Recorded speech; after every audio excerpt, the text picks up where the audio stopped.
Imagine walking into a room where voices clash like swords, everyone fighting to be heard. Their laughter just a little too loud, their gestures slightly exaggerated. In the corner, there's someone who doesn't join the noise. They aren't scrolling on their phone, nor are they desperately searching for a way to belong. They're simply there, calm, collected, and oddly magnetic.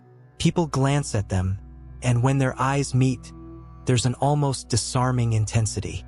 Strangely, the person who speaks the least begins to carry the most weight. This is the paradox of social attraction. Silence, which we often mistake for weakness or passivity, can be one of the strongest signals of presence. While others scatter their energy across 100 desperate attempts to prove value, the silent person allows the room to come to them. And the truth is unnerving. Attraction isn't always about what we show, but what we withhold. To be silently attractive is to master the art of invisible gravity. It is not about manipulation or withdrawing from life. It is about shaping your presence so that people feel compelled toward you without needing to be pulled. The secret lies not in adding more noise, but in cultivating depth. But let's confront a difficult reality. Most people are terrified of silence. We rush to fill gaps in conversations with meaningless chatter. We laugh at jokes we don't find funny just to signal we are still with the group. We lean on loudness because we fear invisibility. Yet the irony is that this very fear makes us ordinary. The quietly confident are rare because they resist this instinct. And in a world of endless noise, rarity is irresistible. Think of attraction as energy. Some people radiate in scattered bursts, bright, quick, exhausting. Others, those who master silence, radiate like a steady flame. Their energy is contained, deliberate, and consistent. You notice them not because they are loud, but because they are grounded. In fact, the less they try, the more others want to know. This is the beginning of silent attractiveness. Not effort, but effortless being. Consider how body language operates in this context. When someone fidgets, nods excessively, or leans too far forward, they're signaling eagerness, perhaps even desperation. But when someone sits comfortably, makes deliberate movements, and doesn't rush to respond, they project an unspoken message: I am enough as I am. Silence is not emptiness. It is a declaration of sufficiency. The philosopher Blaise Pascal once wrote, "All of humanity's problems stem from man's inability to sit quietly in a room alone. If we cannot bear our own silence, how can we expect others to be drawn to it?" Silent attractiveness begins internally, with the ability to sit with oneself without the need for distraction. It is this inner stillness that transforms outward into social magnetism. But let us take this deeper. Why does silence intrigue us? Why do we lean toward the one who doesn't clamor for attention? The answer lies in mystery. Human beings are addicted to stories, and silence creates unanswered questions. Who is this person? What are they thinking? What do they know that others don't? Our brains, craving closure, are unsettled by the unknown, and so we circle closer. Silence is not the absence of communication. It is communication amplified by mystery. Yet, here's where the challenge lies. Silence alone is not enough. If silence is empty, rooted in insecurity or avoidance, it repels rather than attracts. True silent attractiveness is active, not passive. It emerges from intentional habits, subtle behaviors, and a cultivated aura that communicates without words. The quiet person must radiate depth, not absence. This is why the first step toward mastering silent attractiveness is to build a foundation of self-possession. Without inner strength, silence becomes awkwardness. With it, silence becomes allure. The question then becomes, how do we shape this foundation? What habits, what social practices allow silence to transform from uncomfortable stillness into undeniable magnetism? That is where we turn next, into the everyday, observable habits that make a person quietly unforgettable. Picture this: two people enter a gathering at the same time. One storms in, announcing themselves with boisterous laughter, wide gestures, and rapid conversation. The other enters quietly, making no attempt to dominate the room. Yet within 10 minutes, the quiet one has captured more attention. Not because of what they've said, but because of how they carry themselves. This is not coincidence, it's the architecture of presence. Presence is not volume. It is density. The silently attractive person seems to compress their energy into a concentrated form, making every movement, every glance, every silence feel heavier with meaning. They are not everywhere at once. They are fully where they are. And this fullness, the refusal to scatter themselves, creates a gravitational pull. So how do we construct such presence? It begins with the body. The way you enter a room is often more decisive than anything you say inside it. Walk neither too quickly nor too slowly. Too fast signals nervous energy. Too slow, insecurity masked as indifference. Instead, move as though the ground itself belongs to you, not arrogantly but assuredly. Posture upright, shoulders relaxed, gaze steady. The body whispers before the mouth ever speaks. Eye contact is perhaps the most potent tool in silent attractiveness, but not the invasive, staring kind that unsettles. True silent eye contact is patient and measured. When you look at someone while listening, you signal that their words have weight. When your eyes rest calmly on a group before you choose to speak, you elevate the value of your words before they're even formed. Silence, combined with eye contact, is a stage upon which anticipation is built. But presence is not only external. It radiates from inner stillness. Consider the effect of listening without the constant itch to respond. Most people don't listen, they wait. They're formulating their reply before the other person finishes speaking. But the silently attractive person listens fully, absorbing without haste. Their silence becomes an offering. I have time for you. In a world addicted to interruption, that patience becomes unforgettable. There is also rhythm in presence. A person who speaks sparingly but precisely commands more attention than someone who floods the air with noise. Words chosen carefully are like jewels, rare, shining, and valued. Contrast this with the endless chatter of those who devalue their own voice through excess. In silence, your words gain weight. People wait for them, savor them, remember them. The philosopher Epictetus once observed, "We have 2 ears and 1 mouth, so that we can listen twice as much as we speak." This wisdom cuts to the heart of silent attractiveness. Restraint in speech is not absence, but strategy. When you listen twice and speak once, your words become an event, not background noise. Yet presence also thrives in subtle contrasts. A well-placed pause before speaking, a slight smile when others expect a reaction, a quiet stillness in moments of chaos. These contrasts create tension, and tension is the root of fascination. We are drawn not to what blends in, but to what interrupts the expected. Silence, used with intention, is the ultimate interruption. But there is a danger here, confusing presence with performance. True silent attractiveness is not a mask you put on in social settings. Cannot be faked because people sense falseness in their bones. If you are quiet out of fear, the silence trembles. If you are still because you are hiding, the stillness cracks. Presence is not about pretending to be calm. It is about actually being calm, which means presence must be cultivated privately before it can radiate publicly. Ask yourself, how do you sit with your own silence when no one is watching? Do you reach for your phone within seconds? Do you play music just to fill the room? The ability to be present with others comes first from the ability to be present with yourself. Your social silence will always betray your private silence. Presence, then, is not constructed in a single moment but layered through consistent habits. Walking with calm authority, listening without haste, speaking with precision, and finding rhythm in restraint. Each of these elements stacks together, forming an architecture that others cannot help but notice. But presence is only the beginning. Once people are drawn to you, how do you keep that attraction alive without breaking the spell of silence? That requires the second layer of silently attractive habits, the cultivation of subtle emotional depth, the kind that makes people feel seen, valued, and slightly unsettled in the best way. Attraction sustained by silence alone is fragile. The quiet presence that draws others near must be nourished by something deeper, or curiosity soon fades into dismissal.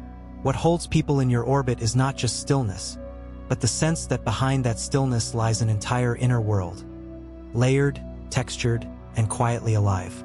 This is the gravity of emotional depth. Consider the way most people interact socially. They skim the surface of conversations like stones skipping across water. Work, weather, the latest headline, empty jokes to kill silence. The result?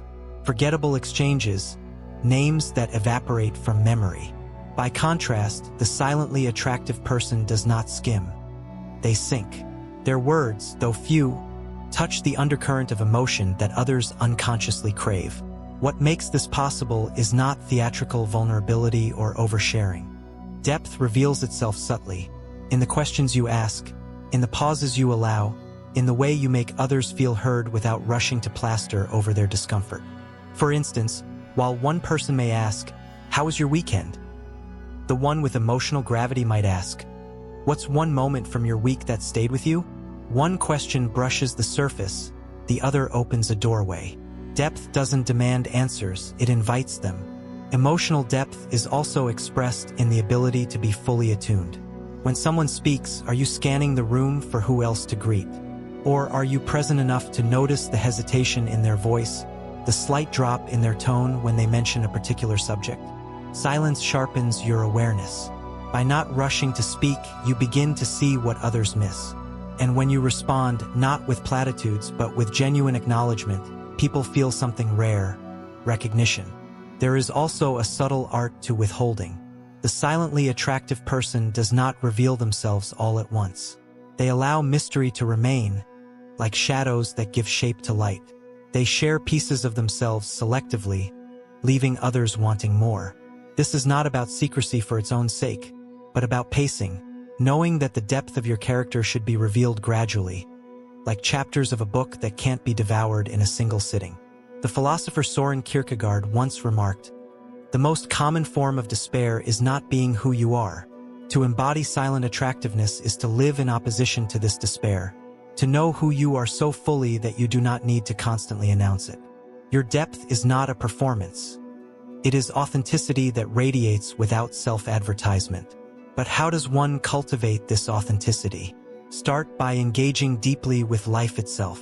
Read not only to consume knowledge but to wrestle with ideas that unsettle you. Spend time in solitude not as escape, but as a forge where your inner world takes shape. Reflect on your own contradictions, confront your own fears, and sit with emotions without numbing them away. Emotional depth is not acquired through external approval. It is born in silence, tested by struggle and refined by reflection. This inner work eventually translates outward. In conversation, you may not say much, but when you do, your words carry the weight of lived experience. In presence, you may not demand attention, but your stillness feels like a reservoir, hinting at unseen currents. People cannot fully explain why, but they feel more when they are near you. This is the mark of emotional gravity. You make others aware of their own depths simply by embodying yours. There is, however, a paradox at play. The more you attempt to appear deep, the shallower you become. Forced silence is stiffness, and contrived mystery is transparent. True depth is effortless because it is real, which is why the most silently attractive individuals never set out to be mysterious. They simply live in a way that cultivates genuine complexity, and their presence reflects it. As emotional depth settles into your character, silence ceases to be a gap to fill and instead becomes a space to expand. This is the bridge from passive quietness to active magnetism. People don't just notice you, they feel you, and feeling, unlike surface attraction, lingers. From here, the question naturally emerges. How can this emotional depth be translated into the social arena, where energy is constantly shifting and attention is the rarest currency? That is where we turn next, to the art of subtle social influence, the silent dance that allows you to guide without ever seeming to lead. Imagine standing in a circle where everyone is competing for dominance. Voices raised, jokes flying, arguments layered on top of each other. In the middle of the storm, the silently attractive person does not fight for the crown. They wait, they listen, and then, with a few carefully chosen words or even just a glance, They shift the direction of the entire conversation.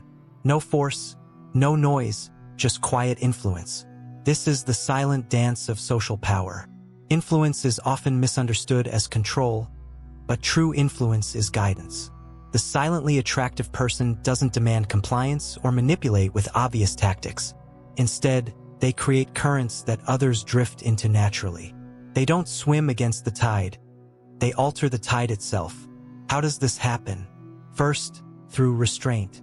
In most social settings, people rush to fill silence with responses, jokes, or competing stories. But the one who waits gains leverage. A pause after someone speaks creates space, and that space makes people lean forward, literally and figuratively, wondering what you will do with it. This pause is not empty. It is loaded, and when you finally respond, the weight of anticipation amplifies your words. Second, silent influence thrives on calibration. Instead of overreacting to every stimulus, the quietly magnetic person responds selectively. A small smile at the right moment communicates far more than laughter at every joke. A raised eyebrow can silence a tangent without saying a word. Influence is not about broadcasting but about precision, the minimum signal that produces the maximum effect. Social influence also depends on energy regulation. People instinctively mirror those around them. If you are restless, they grow restless. If you are grounded, they steady themselves. The silently attractive individual uses this to their advantage, acting as the emotional anchor in a room of fluctuating energy. Their calm is contagious. People gravitate to it, often without realizing why. But influence goes deeper than gestures and timing. It is rooted in the ability to make others feel significant, not through flattery or over-complimenting, but through focused attention.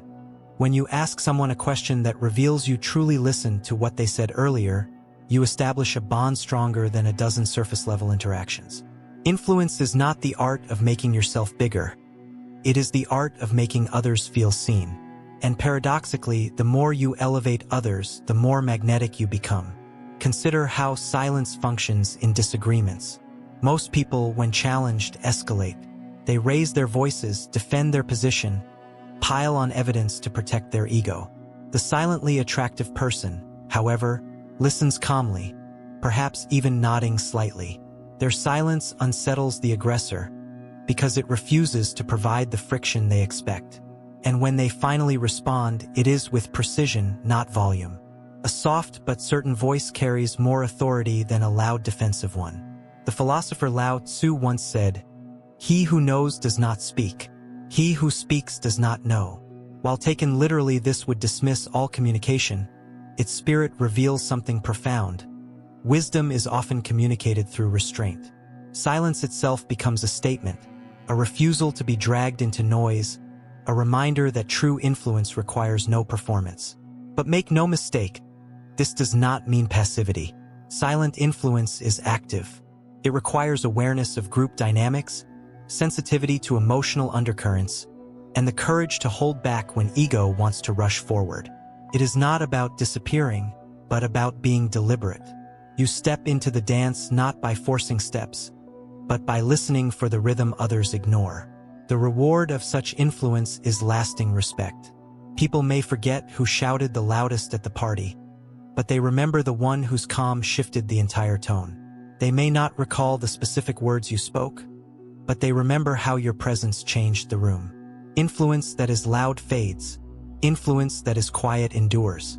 And yet, there is one final dimension to silent attractiveness that transforms it from personal magnetism into something almost transcendent. Legacy. It is not enough to be noticed, not enough to influence. The question becomes, what kind of mark does your silent presence leave on others after you are gone? Picture the end of an evening. The loudest voices have gone hoarse, the performers have burned out, and the crowd has thinned. Yet when people leave, they are not talking about who dominated the room. They remember the one who hardly spoke, the one whose calm presence lingered like an echo. Silent attractiveness is not about fleeting charm. It is about leaving an impression that endures long after words have faded. This is the legacy of silence. Legacy is built not in grand gestures but in subtle imprints. The silently attractive person may not always be the center of the spotlight, but they shape the memory of the gathering. Why? Because silence, when paired with depth, is unforgettable. Noise entertains, but silence transforms. Creates space for reflection, for curiosity, for a kind of reverence we rarely admit we feel. To understand this, imagine two types of conversations you've had. In one, someone talked endlessly, and you left exhausted, unable to recall a single significant thing they said. In another, someone listened deeply, spoke little, and yet left you with a sense of having been profoundly understood. That is the hallmark of silent legacy. People remember not what you gave in words, but what you stirred in them by presence. But this legacy requires integrity. Silence, if it is merely a tactic, eventually collapses. People will sense manipulation if you cultivate mystery only to inflate ego. What sustains silent attractiveness across time is alignment between inner life and outer presence. The person who is comfortable in their own company radiates that comfort outward. The one who cultivates depth for themselves naturally shares it without effort. Legacy is not crafted. It is lived. The philosopher Marcus Aurelius wrote, "Waste no more time arguing about what a good man should be. Be one." The silently attractive person does not argue for their value, does not campaign for recognition. They simply embody qualities that others cannot help but notice. Their silence is not withdrawal. It is testimony. Says, "I am secure enough not to shout. I am full enough not to demand. I am present enough not to vanish." This final layer of silent attractiveness lies in what you give to others. Not through speeches, but through subtler gifts. The gift of attention, which makes people feel valued. The gift of calm, which steadies others in chaos. The gift of mystery, which ignites curiosity. The gift of integrity, which inspires trust. These gifts do not fade because they do not rely on performance. They flow naturally from the stillness you carry within. And here lies the deepest paradox. Silent attractiveness is not about you. It begins with self-possession, yes. It requires presence, emotional depth, and influence. But its true power lies in what it awakens in others. People are drawn not simply because you are silent, but because your silence allows them to feel more seen, more grounded, more alive. Your legacy is written in their experience, not your performance. So when you step into a room, remember, you need not compete with noise. You need not scramble for attention. You need only to anchor yourself in stillness, to cultivate a depth that speaks louder than words, and to let your presence ripple outward without effort. Attraction that shouts is soon forgotten. Attraction that whispers, steady, calm, enduring, etches itself into memory. In the end, the measure of silent attractiveness is not how many eyes you catch in the moment, but how many minds return to you when you are gone. The room will quiet eventually, the noise will fade, but the one who mastered silence will remain. An invisible gravity, a remembered presence, a legacy carved not by words, but by being.